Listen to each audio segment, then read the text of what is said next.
তো কি অবস্থা সবার? আশা করি সবাই ভালো আছেন, আমিও ভালো আছি। ওটা হচ্ছে আমি যে মোটোব্লগ ভিডিওগুলো করে থাকি আর কি, সেই ভিডিওগুলো মানে একটা অ্যাকশন ক্যামেরা ছাড়া কখনো সম্ভব না, মানে কন্টিনিউ ভিডিও করা বা ইউটিউবে ভিডিও আপলোড দেওয়া। তো এই জন্য মানে অনেক দিন আগে থেকেই ভাবছিলাম যে একটা অ্যাকশন ক্যামেরা আমার দরকার, কিন্তু অ্যাকশন ক্যামেরা যে নেব আমার কাছে সেরকম কোনো টাকা পয়সা ছিল না। আস্তে আস্তে করে জমাইছি।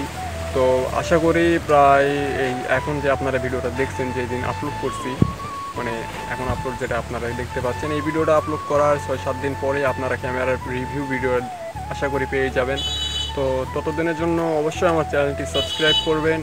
আর যারা ফেসবুক থেকে দেখছেন তারা অবশ্যই ফেসবুক পেজটি একটু লাইক করবেন আর ফলো করবেন। আর ভিডিওগুলো আমার ভালো লেগে থাকলে অবশ্যই ভিডিওগুলোতে লাইক করবেন। আর যদি ভিডিওতে কোনো ভুলভ্রান্তি হতেই পারে, আর আমার কথাবার্তায়ও কিছু ভুলভ্রান্তি হতে পারে, তো সেসব কমেন্ট করে জানাবেন।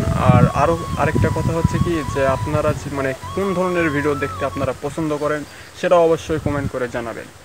আর আমার বাইকের আমি মানে যেসব মডিফিকেশনগুলো করছি, সেইগুলো আপনারা মানে আপনাদের কাছে কেমন লাগছে তাও অবশ্যই কমেন্ট করে জানাবেন। তো সবাই ভালো থাকবেন, এই কথাটা বলার জন্য আজকের এই ভিডিওটি আমি করছি। টাটা।